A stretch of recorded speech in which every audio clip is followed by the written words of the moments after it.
انہی میں سے ایک آتا ہے کہ آپ صلی اللہ علیہ وسلم سے سوال کیا گیا کہ کون سا کلام افضل ہے؟ آپ نے فرمایا جو اللہ نے اپنے فرشتوں اور اپنے بندوں کے لیے چنا، اور وہ ہے سبحان اللہ و بحمدہ، سبحان اللہ و بحمدہ، یعنی جب انسان دعا کرنا چاہے تو اس سے پہلے کچھ مرتبہ جتنا اس کا دل چاہے اللہ تعالیٰ کی تسبیح اور حمد و ثنا بیان کرے، اور بار بار تکرار کے ساتھ کہتا رہے سبحان اللہ و بحمدہ، اس کے بعد درود شریف پڑھے جتنی دیر پڑھنا چاہے، اور پھر اس کے بعد اپنی حاجت اللہ سبحانہ و تعالیٰ کے سامنے رکھے تو انشاءاللہ اس کی پریشانی دور ہوگی۔ جہاں تک گھریلو پریشانیوں کا تعلق ہے تو اس میں ہم دیکھتے ہیں کہ ہر گھر کے اندر کوئی نہ کوئی چیز ایسی ہو جاتی ہے کہ جس سے باہمی تعلقات میں بدمزگی پیدا ہو جاتی ہے۔ بعض افراد کی طبیعت میں غصہ زیادہ ہوتا ہے، بعض لوگ جھگڑالو ہوتے ہیں، بعض لوگ شکی مزاج کے ہوتے ہیں، بعض لوگوں کو اونچا بولنے کی عادت ہوتی ہے، بعض لوگ دوسروں کو مختلف باتوں پر زج کرتے رہتے ہیں، بعض لوگ اپنی ذمہ داریوں کو ٹھیک سے نہیں نبھاتے۔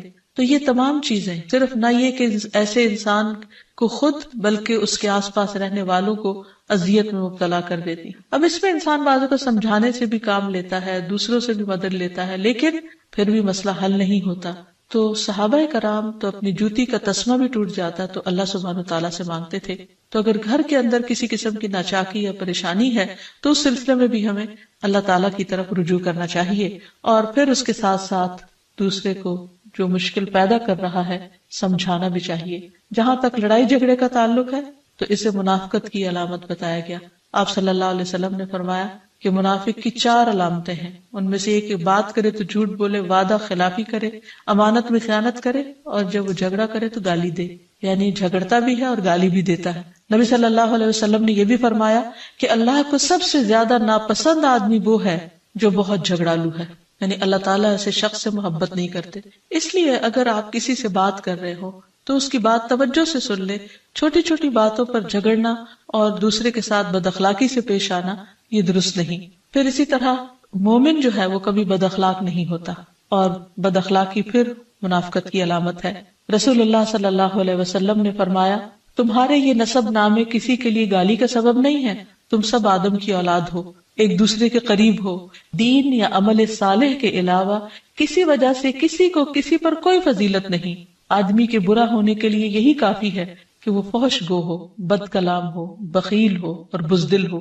پھر اسی طرح آپس میں محبتوں کا نہ ہونا، بہن بھائیوں میں ناچاکی یا شوہر بیوی میں ناچاکی یا والدین کے ساتھ محبت کا نہ ہونا، یہ ایک طرح سے اللہ تعالیٰ کی طرف سے ایک آزمائش بھی ہو سکتی ہے اور ایک عذاب بھی ہو سکتا ہے۔ مومن تو محبت کرنے والا ہوتا ہے، اور اس شخص میں کوئی خیر نہیں جو محبت کرتا نہیں اور لوگ اس سے محبت نہیں کرتے، اور لوگوں میں سب سے زیادہ بہترین انسان وہ ہے جو لوگوں کے لیے فائدہ مند ہوتا ہے۔ تو اس لیے بہت ضروری ہے کہ خاندان کے اندر باہم محبت پائی جائے۔ گھریلو زندگی خوبصورت ہو جاتی ہے اگر آپس میں ایک دوسرے سے پیار، محبت اور ہمدردی کے جذبات پائے جاتے ہیں۔ پھر اسی طرح بعض اوقات گھریلو زندگی میں بدگمانیاں بہت تکلیف دیتی ہیں، یا گھر کے کچھ افراد سنی سنائی باتوں پر یقین کرتے ہوئے دوسروں کے خلاف بدگمانی پال لیتے ہیں، تو اس سے بھی پرہیز کرنے کی ضرورت ہے۔ اسی طرح گھریلو پریشانیوں میں گھر کا تنگ ہونا بھی ایک عذاب کی شکل ہے۔ اس لیے نبی صلی اللہ علیہ وسلم نے ہر وضو کرنے کے بعد جو دعا سکھائی اس میں خاص طور پر یہ دعا آتی ہے کہ اللہ میرے گھر میں وسعت پیدا کر دے، یعنی ایک تو دلوں میں وسعت ہو اور دوسرا یہ ہے کہ جگہ بھی کشادہ ہو۔ رسول اللہ صلی اللہ علیہ وسلم نے فرمایا 3 چیزیں بدبختی میں سے ہیں۔ عورت جب تو اسے دیکھے تو وہ تجھ کو بری لگے اور وہ تجھ پر اپنی زبان چلائے، اور اگر تو اس سے غائب ہو تو وہ اپنے نفس کی اور تیرے مال کی حفاظت نہ کرے۔ دوسرے مریل سواری کہ اگر تو اسے مارے اور چلائے تو تجھ کو تھکا دے، اور اگر اسے چھوڑ دے تو تجھے جلد تیرے ساتھیوں تک نہ پہنچائے، اور ایسا گھر جو تنگ اور کم سہولتوں والا ہو۔ تو اس لیے اگر انسان ایسی کسی تکلیف میں مبتلا ہے تو اس کا حل بھی یہی ہے کہ کوشش کے ساتھ ساتھ انسان دعا کرے۔ اسی طرح خرچ میں کمی، وسائل میں کمی، مال میں کمی، یہ تمام چیزیں بھی عموماً گھروں کے اندر جھگڑے پیدا کر دیتی ہیں۔ کھانے پینے کی قلت، بنیادی ضروریات کا پورا نہ ہونا، تو ایسی صورت میں بھی انسان اللہ تعالیٰ کی طرف رجوع کرے، اور اس کے لیے ساتھ ہی کوشش بھی ضروری ہے۔ کوشش میں سب سے پہلے تو یہ کہ انسان لڑائی جھگڑا چھوڑے، صبر و ضبط کی عادت ڈالے، برداشت و تحمل کی عادت اپنے اندر پیدا کرے، اپنے اخلاق کو بہتر بنائے۔ ایک حدیث کے مطابق اللہ سبحانہ و تعالیٰ جب کسی گھرانے پر خیر و برکت نازل فرمانا چاہتے ہیں تو اس گھر والوں کے اندر نرمی پیدا کر دیتے ہیں. اور ایک اور حدیث میں یہ بھی آتا ہے کہ جو نرمی سے محروم کر دیا گیا وہ ہر خیر و بلائی سے محروم کر دیا گیا. تو اس لیے گھر کے ہر فرد کو اپنے اپنے رویے پر غور کرتے ہوئے اپنے اخلاق کی اصلاح کرنے کی ضرورت ہے، اور دوسروں سے توقعات زیادہ رکھنے کی بجائے اپنا طرز عمل اچھا کرنے کی ضرورت ہے. اور گھر والوں کے ساتھ بہترین ہونا نبی صلی اللہ علیہ وسلم کی سنت ہے. آپ نے فرمایا تم میں سے بہتر وہ ہے جو اپنے گھر والوں کے لیے بہتر ہو، اور میں تم سب کی نسبت اپنے گھر والوں کے حق میں اچھا ہوں.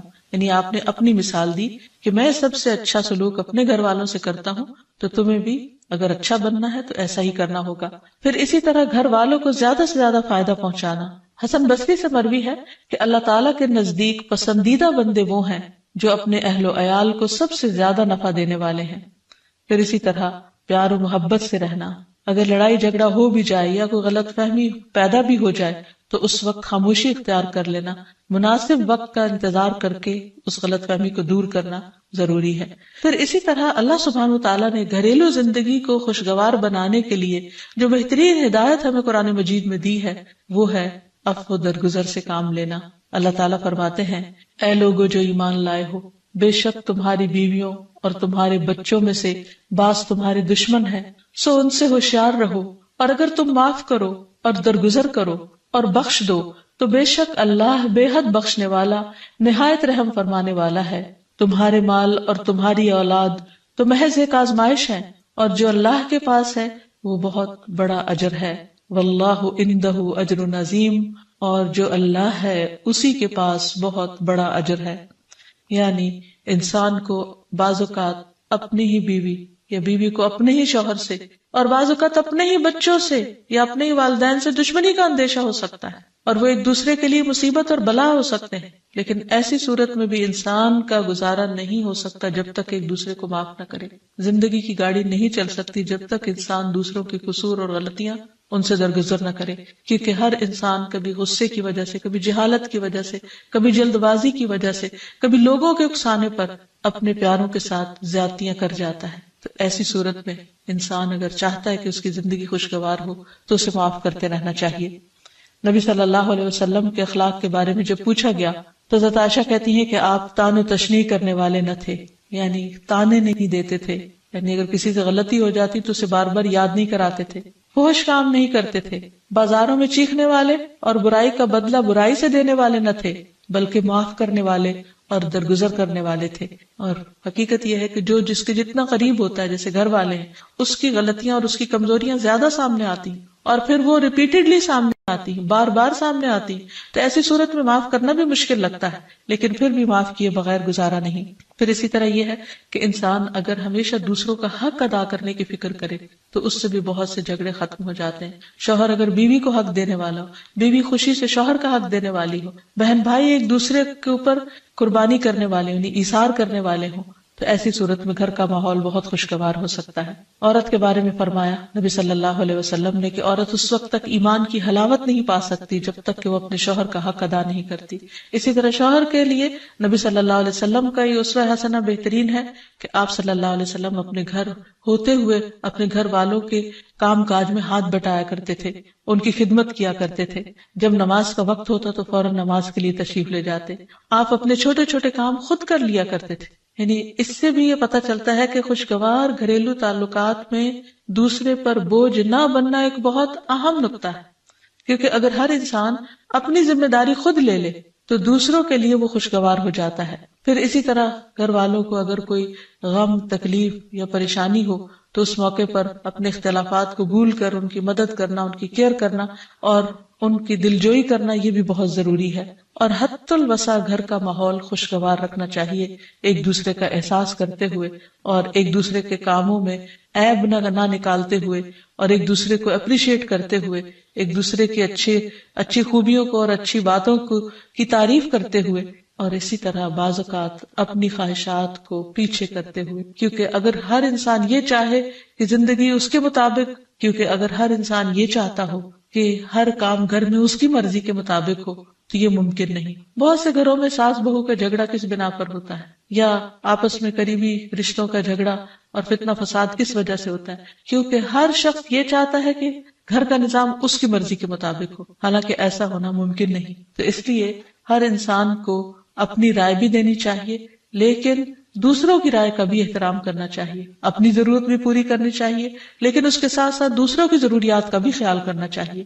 پھر اسی طرح بہت سے معاملات میں قناعت اختیار کرنی چاہیے, کیونکہ یہ زندگی بذات خود ایک امتحان ہے, اور اصل عیش و عشرت کی جگہ جنت ہے, دنیا نہیں, یا دنیا کا گھر نہیں. تو اس لیے ضروری ہے کہ مشکل حالات میں انسان اپنے عزیزوں کا, پیاروں کا, گھر والوں کا ساتھ دے, ان کی مدد کرے.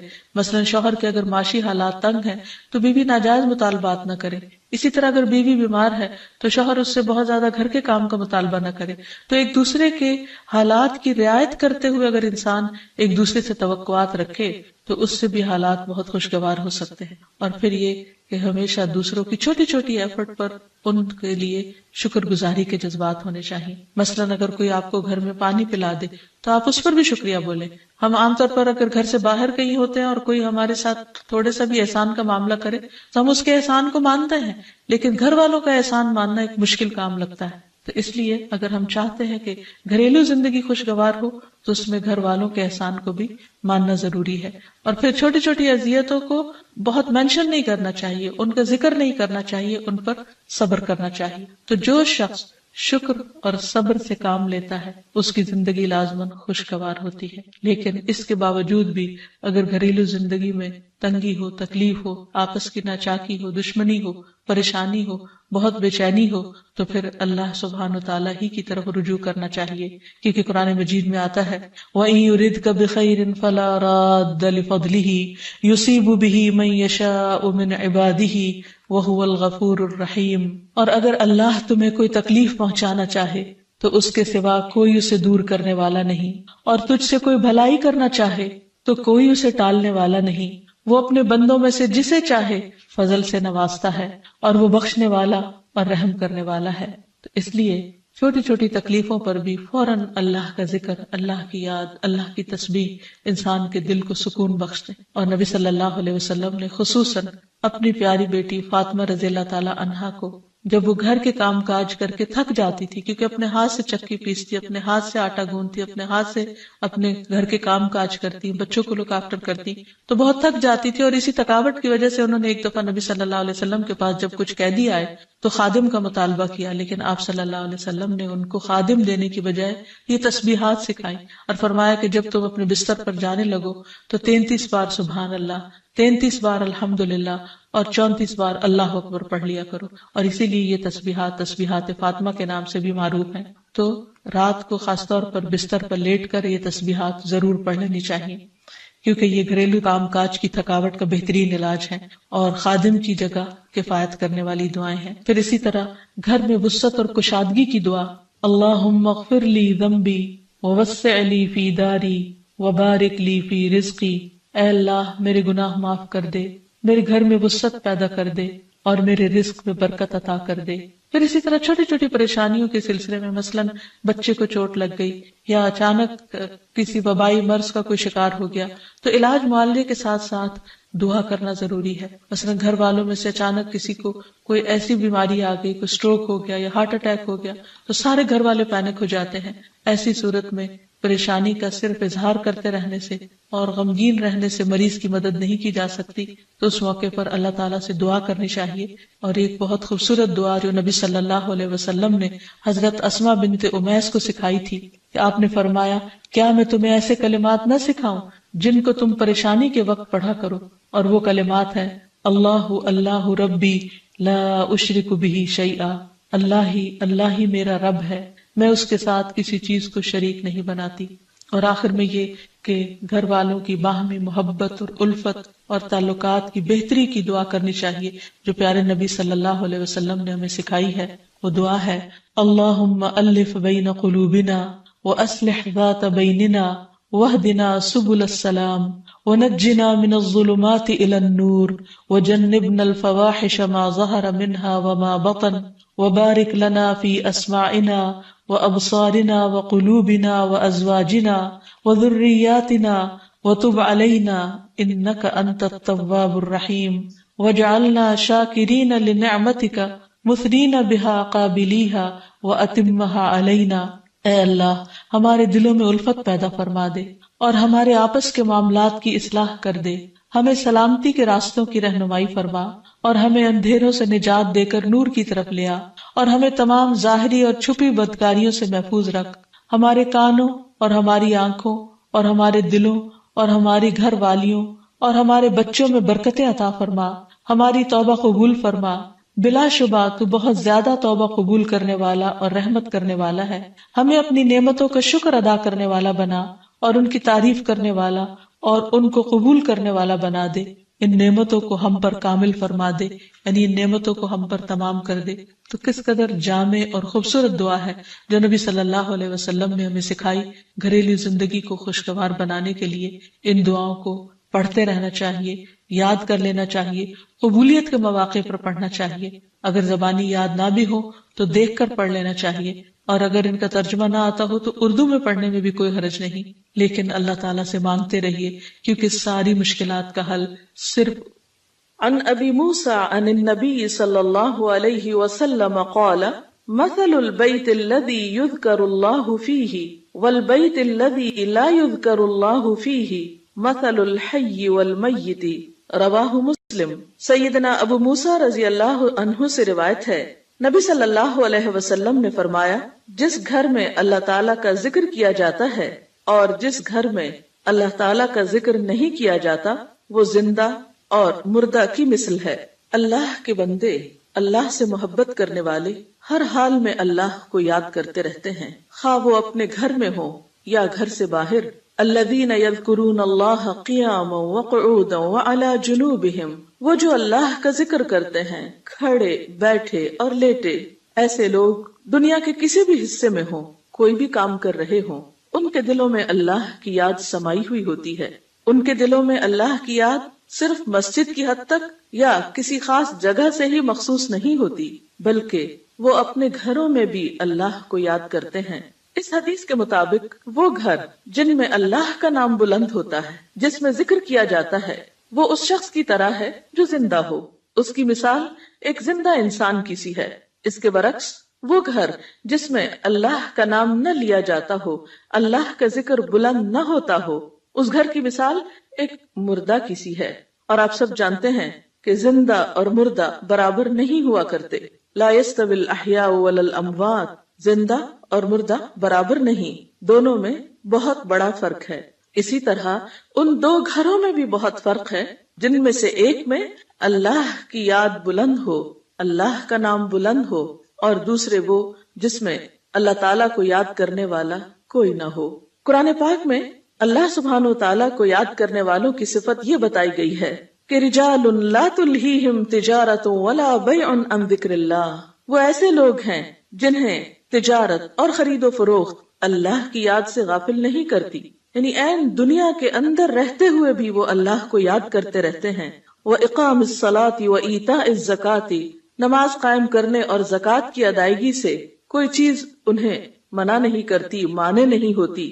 اور وہ یہ کیوں کرتے ہیں؟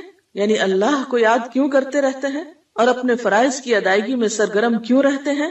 یخافون یوما تتقلب فیہ القلوب والابصار، وہ اس دن سے ڈرتے ہیں جس دن دل اور نگاہیں الٹ پلٹ ہو جائیں گی، یعنی قیامت کا خوف ہے ان کے دل کے اندر، اور اس کے ساتھ ساتھ اللہ کے فضل کے امیدوار بھی ہیں۔ لیجزیہم اللہ احسن ما عملوا ویزیدہم من فضلہ، تاکہ اللہ ان کو بدلہ دے ان کے اچھے اعمال کا جو انہوں نے کیے، اور اپنے فضل سے زیادہ بھی نوازے۔ واللہ یرزق من یشاء بغیر حساب، اور اللہ اپنے رزق میں سے جسے چاہتا ہے بے حساب عطا کر دیتا ہے۔ تو بات یہ ہے کہ جو دل خوف اور امید کے درمیان ہوتے ہیں وہ دل اللہ کی یاد سے معمور ہوتے ہیں، اور جن لوگوں کے دل اللہ کی یاد سے معمور ہوتے ہیں ان کے گھر بھی اللہ کی یاد سے معمور ہوتے ہیں۔ عام طور پر گھروں میں دو طرح سے ذکر ہوتا ہے، ایک انفرادی ذکر اور ایک اجتماعی ذکر۔